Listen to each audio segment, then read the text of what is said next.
I killed them, all of them. The voice on the 911 call was eerily calm. At 6:51 a.m. on March 24, 2008, Iowa City police were dispatched to a quiet suburban home after a man confessed to something unthinkable. What they found inside would haunt them forever.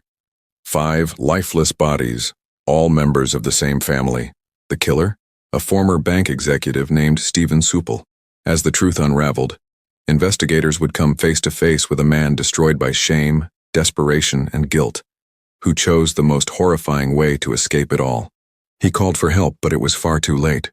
Steven Supel had once been a respected man, a former vice president at Hills Bank in Iowa City. He lived in a large home with his wife Cheryl and their 4 adopted children.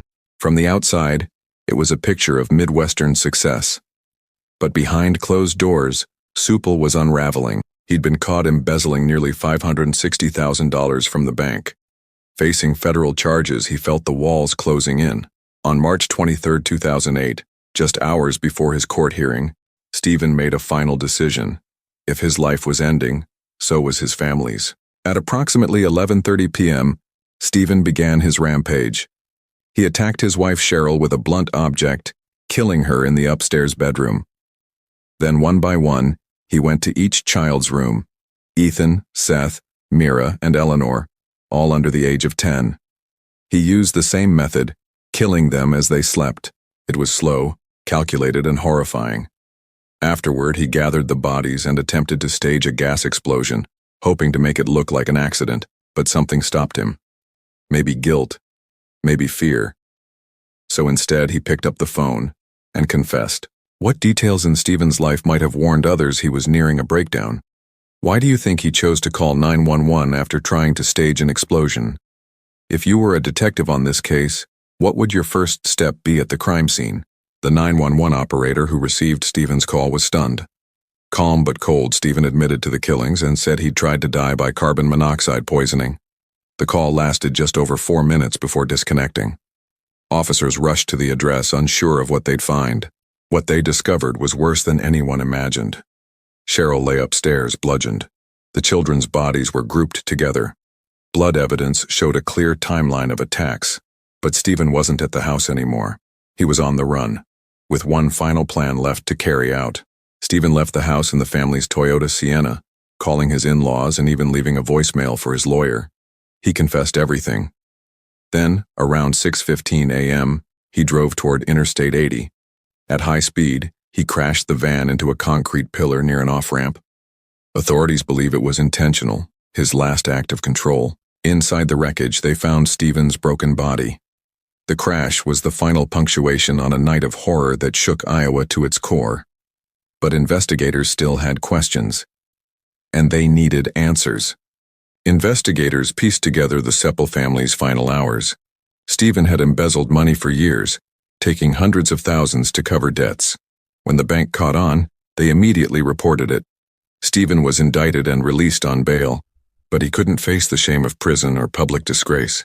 His journals and computer revealed his mindset, obsessed with protecting his family from future humiliation, twisted by delusion. He believed murdering them was merciful. That justification would become the most chilling part of the entire investigation. Do you think financial stress can justify or ever explain violence like this? How would you describe the difference between shame and guilt in this case? 3. Should authorities have monitored Steven more closely after his indictment? Iowa City had never seen anything like it. A family gone. A respected man revealed as a monster. Neighbors and friends were in disbelief. The church the Supels attended held memorial services, struggling to comfort a community broken by senseless violence. Teachers of the children broke down during interviews. Counselors were brought into schools to help grieving classmates. For many, the hardest part wasn't just the loss. It was reconciling the image of a loving father with a man capable of mass murder. News outlets across the country descended on the story. The 911 call was played repeatedly. Experts debated whether this was mental illness, narcissism, or cowardice. Some blamed the justice system for letting Steven out on bail. Others argued no one could have predicted this level of depravity. The story became a dark mirror for America. How a life of privilege could end in blood and how appearances often hide terrifying truths. But even with the media frenzy, one question remained unanswered. Why kill the children? Stephen's notes showed a warped logic. He claimed he didn't want the children to suffer without their parents. He wrote that he believed they'd go to heaven, sparing them from a life of shame and ridicule, but forensic psychologists saw it differently. Stephen wasn't protecting them. He was preserving his own legacy.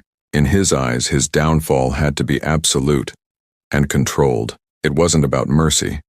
It was about power. Even in death, Stephen sought to control how the world saw him. 1. What would you say to someone who believes Stephen acted out of love? 2. How can communities spot red flags in families before tragedy strikes? 3. Should the legal system change how it handles white-collar criminals? Although Stephen was dead, the legal consequences rippled through Hillsbank. The embezzlement sparked financial audits and tighter controls. Critics blasted the decision to release him on bail, saying the justice system failed the Suepple family. Advocacy groups began lobbying for better mental health screenings for white-collar crime suspects. The case became a case study in how untreated shame, financial pressure, and fragile egos can explode into violence, with devastating results. Cheryl Suepple and her children were laid to rest together. Photos from their lives, birthday parties, family outings, church picnics, haunted the public. Friends remembered Cheryl as a kind, grounded woman.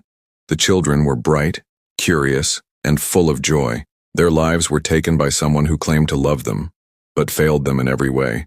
The community built memorials, planted trees, and vowed to never forget. It was a grief that settled deep, impossible to fully understand. The Stephen Suepple case remains one of the darkest family murders in recent American history. It teaches us how appearance can mask deep dysfunction, how untreated mental illness and unchecked shame can metastasize into horror, and how sometimes the greatest danger comes from the people closest to us. The 911 call that started it all still echoes, a quiet voice hiding monstrous intent, and it forces us to ask, how do we stop the next Stephen Suepple before they pick up the phone?